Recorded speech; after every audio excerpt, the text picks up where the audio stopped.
वालेकुम जी। अस्सलाम वालेकुम जी कायनात जी। मेरा प्रॉब्लम ये है कि मेरी भाभी, मैंने अपनी भाभी की बहुत प्यार से भाईजान की शादी की, बहुत प्यार से लेकर आई भाभी को। सोचा कि एक दोस्त लेकर आ रही हूँ और मेरा साथ देंगी, मेरे साथ चलेंगी, मतलब बहुत अच्छी तरीके से शादी की, बहुत मज़ा आया, बहुत अच्छा लगा। लेकिन शादी के कुछ टाइम के बाद ही वो मतलब भाभी कम और मेरी दुश्मन ज़्यादा बनने लग गई।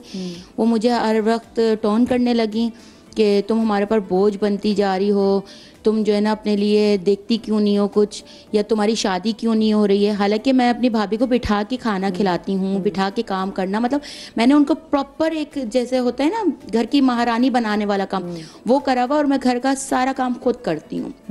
मैं उनको किसी भी किस्म की तकलीफ़ नहीं देती। अभी रिसेंटली मेरी मदर की डेथ हुई है, मदर की डेथ के बाद भी मैंने उनको बिल्कुल ऐसा नहीं होने दिया कि मतलब मम्मा मर गई हैं तो अब मैं जो है ना घर में मतलब अकेली पड़ गई हूँ। मुझे ये था कि चलो वो मेरा साथ देंगे, लेकिन वो मैं वाकई अकेली पड़ गई। मतलब वो बिल्कुल ऐसी हो गई हैं जैसे एक मेरी पक्की दुश्मन सी बन गई हैं। अब वो किसी भी तरीके से चाहती हैं कि मेरी कहीं पर भी करके ना कैसे भी करके शादी हो जाए। अब मेरी शादी नहीं हो रही तो इसमें मेरा तो कोई कसूर नहीं है, ठीक है ना। रिश्ते नहीं आ रहे थे, बिल्कुल आ रहे थे, लेकिन ऐसे रिश्ते नहीं आ रहे थे जो भाई को एक्सेप्टेबल थे कि भाई आपके भाई क्या कहते हैं मुझे ये बताएं। भाई मेरे माशाल्लाह बहुत अच्छे हैं, बहुत अच्छे हैं। वो बेचारे क्या कर सकते हैं, वही बातें बीवी की सुनते हैं तो मुझे समझाते हैं, मैं बोलती हूँ तो बीवी को समझा, लेकिन वही बात है कि बीवी तो फिर बीवी है ना। लेकिन ये कि मुझे ही कॉम्प्रोमाइज़ करना पड़ रहा होता है। भाई मुझे कहते हैं कि बेटा देख लो आप थोड़ा सा कॉम्प्रोमाइज़, तो भाईजान को ये कहती हूँ भाईजान मैं कॉम्प्रोमाइज़ कर तो रही हूँ, मैं कौन सा ऐसा काम कर रही हूँ जो आप मुझे मतलब भाभी को मुझसे तकलीफ है ना।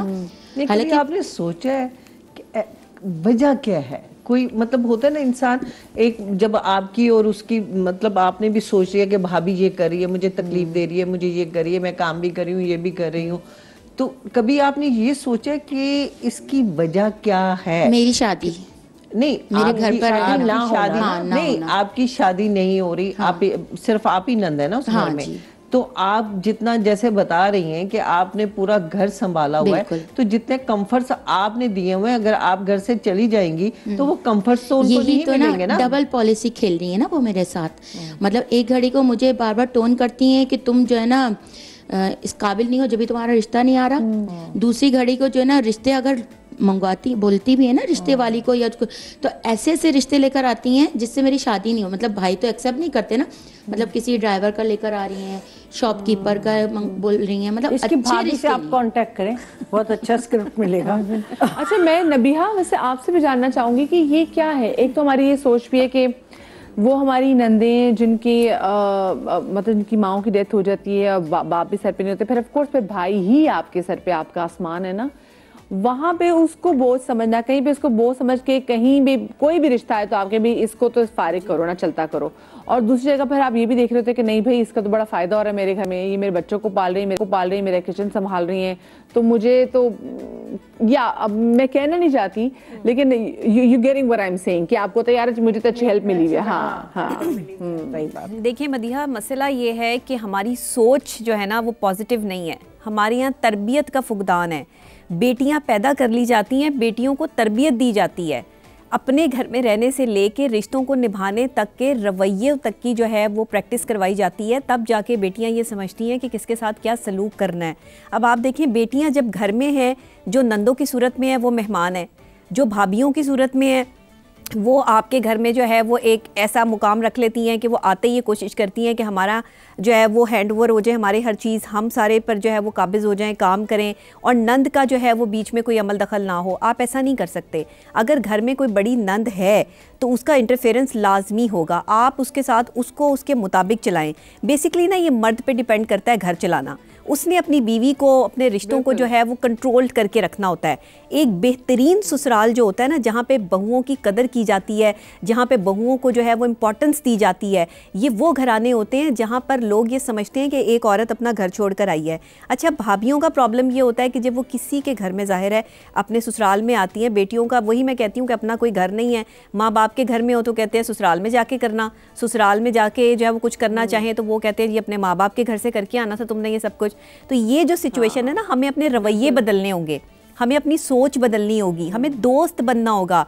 हर रिश्ता आपका दोस्ती मांगता है। दोस्ती सिर्फ एक लड़का और लड़की में नहीं होती, दोस्ती नंद और भावज में होती है, दोस्ती सास और बहू में होती है, दोस्ती मियाँ और बीवी में होती है, दोस्ती हर रिश्ते में होती है। आपने चीज नोट की है कि वो भी जैसे अभी गजालापा ने अपनी बात भी बताई और अभी जो हमारी बहन कायनात आके बैठी ने अपनी बात भी बताई, तो उनको लग रहा होता है कि जो भाभी हमारी दोस्त है उससे भाई की शादी करा दी तो बड़ा मजा आएगा। तो वो आपकी वजह से जो रिश्ता बदल, वो हाँ वो जैसे सगी फुप्पी से करें, खाला से करें, तो वो के घर करें ना, तो वो सास ही बनती है। खाला निक्स के अंदर से वो दोस्त ये बड़ा बड़ी अच्छी बात की फेदा पाने कि ऐसे भी बहुत सारे, अगर आपने रिलेशन देखे होंगे, इस तरह के रिश्ते देखे होंगे, जब दो बहनों ने आपस में बच्चों की कर दी, भाई बहनों ने आपस में बच्चों की कर दी, अब वो नया रिश्ता तो बना लिया, लेकिन जो पुराना रिश्ता था ना वो चला जाता है, वो सारे चले जाते हैं, सारे नहीं रहते हैं, सब रिश्ते चले जाते हैं। हमारे साथ कौन है जी इस वक्त? मंजूर साहब है कराची से। अस्सलाम वालेकुम जी। वालेकुम सलाम, मंजूर हुसैन मलक बात कर रहा हूँ मदिया बेटा। सर कैसे आप? ठीक हैं अल्हम्दुलिल्लाह। I am 73 years old. माशाल्लाह माशाल्लाह, अल्लाह आपको लंबी और जिंदगी दे। Retired from Pakistan railway as assistant engineer. जी जी। सिविल इंजीनियरिंग से मेरा ताल्लुक है।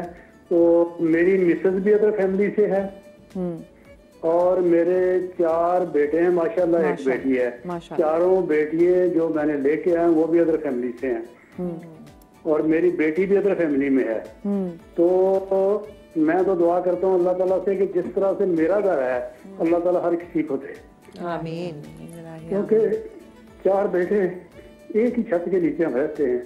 और मैं सुबह नमाज के बाद नाश्ता करता हूँ और 12 बजे एग्जैक्ट मतलब जो भी बहू अवेलेबल होती है वो मेरे किचन में होती है मेरे लंच के लिए।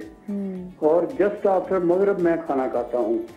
मैं ये बात करना चाह रहा हूँ कि लोग बड़े शौक से, जितनी मोहतरमा बैठी हैं उनको हम देखते रहते हैं टीवी पे, ये सब जाती है रिश्ते ढूंढने के लिए बच्चों के लिए और बड़ी लेपापोती करती हैं वहां जाके, और जब घर में ले आती हैं फिर ये सास बन जाती हैं और उसको बहू बना लेती हैं। कभी इन्होंने ये नहीं कहा कि चलो वो बच्ची आई है वो अपना सारा कुछ छोड़ के आई और सारा घर छोड़ के आई है, पूरा खानदान छोड़ के आई है, अपनी 18, 20, 25 साल की उम्र वहां पर निभा के आई है और यहाँ पर आई है तो उस पर सारी पाबंदियां लग जाती हैं, सारे सिलसिले हो जाते हैं, उसके लिए सारी बुराइयां, ये नहीं कर रही है, वो नहीं कर रही। कभी एक मोहतरमा बात की, हमारी बेटी 2 बजे तक सोती हैं, वाकई बिल्कुल सही बात है, और जो हमारी आने वाली होती है हम उसको कहते हैं टाइम से उठी नहीं है। तो प्रॉब्लम असल में क्या है कि सबसे पहली बात यह है कि जो मिस्टर है जिससे शादी हो रही है सबसे पहले उसको ठीक होना होगा। उसको जब वो ठीक हो जाएगा तो अपनी मिसेज को, अपनी माँ को, अपनी बहन को, अपने भाई को सब जगह पे रख सकेगा। मैं अल्हम्दुलिल्लाह परसों उम्र से हम वापस आए 11 मेंबर घर के। मेरी बहू थी, बेटा था, बेटी थी, दामाद था, माशाल्लाह 3 और 2 5 पोते पोतियां थे। तो हम लोग परसों आए उम्र से वापस ना, तकरीबन 17-18। अंकल वैसे मुझे ये बताएं, माशाल्लाह से आपने बताया कि 4 आपकी बहुएं, 1 आपकी बेटी, तो इनमें आपस में वैसे दोस्ती कैसी है ये बताएं मुझे। बेहतरीन। अगर आप मदिया देखना चाहती हैं तो सुन लें, सैटरडे को मेरे घर में दावत हो रही, सुन लें मेरी बात सुने ना, सैटरडे को मेरे घर में दावत हो रही है हमारे मतलब उम्र से आने के बाद। अच्छा। वो मेरी बहुएं मिलके मतलब कर रही हैं, बेटी भी मेरी कल आ रही है। बेटी और दामाद वो 4 दिन वहां थे क्योंकि बेटी का देवर जो है वो कनाडा में था, तो हमने उसको वहाँ बुला लिया था। वो 4 दिन एक्सटेंड हो गए बेटी और दामाद के। तो सैटरडे वाली मेरी दावत है, मैं आप सबको दावत देता हूँ, आप आए। मैं रहता हूँ मॉडल कॉलोनी नियर मलीज कैंट। चले thank you so much uncle. देखिए जो मजे की बात है कि जो टॉपिक हमारा है वो नंद और भावज का, और जो कॉल हमें करें वो सारे आदमी करेंगे। मैंने भी नोट किया कि सारे आदमी जो कॉल हमें करें वो आदमी करें, और क्योंकि ये वो टॉपिक ऐसा है, मेरे ख्याल से शायद ही कोई ऐसा हो जिसने अपने आसपास ऐसी चीजें ना एग्जाम्पल्स। वैसे एक बात, एक और भी बात है मदिया, आप भी हैं, हम सब सीक्वेंस में चले आ रहे हैं। आप अगर भाभी हैं तो आपकी कोई नंद है, वो जो नंद है उसकी वो कहीं किसी की भाभी है, ये सब है। ये कह देना वही वाली बात है कि एक अच्छी तरबियत की बात जो डॉक्टर साहब ने, आपके स्कॉलर ने कही, एक अच्छी तरबियत करनी चाहिए। तरबियत से ये होता है कि वो आप, मैं, हम सब उसी रिश्तों में सास नंद भावज नंद भावज कहीं से जाते हैं जाके भावज बनते हैं ना, जो भी अभी इन्होंने कहा ना कि मर्द पे जिम्मेदारी बहुत आयद होती है। जब घर के बड़े, अगर एक बड़ी नंद है और वो चला रही है तो पहले तो सास ससुर पे आ जाती है।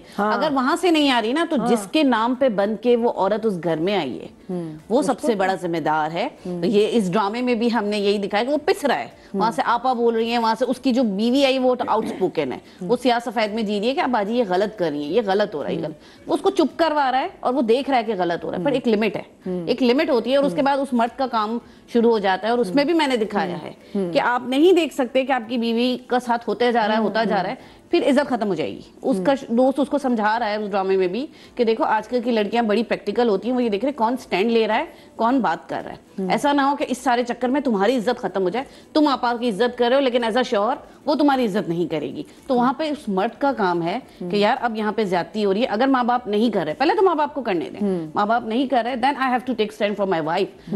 वो मेरे नाम पर आई है उस घर में, मेरे माँ बाप के नाम पर नहीं आई है, ना मेरी बहन के नाम पर है। आज उसका रिश्ते खत्म हो जाए, खत्म हो जाएंगे, एंड ऑफ द डे ना आपका औलाद भी साथ नहीं रहती। जो कुरान में भी है कि जो मियाँ बीवी का रिश्ता है ना, आपके लड़की की या लड़के के लिए माँ बाप के रिश्ते की भी वो चीज नहीं है हुक्म, जो मियाँ बीवी के रिश्ते का। अच्छा, मिसेस शहनाज कराची से बात से कॉल मौजूद है। अस्सलाम वालेकुम जी। जीती रही है सच, आपने तो दिल जीत लिया मेरा, इतना शानदार।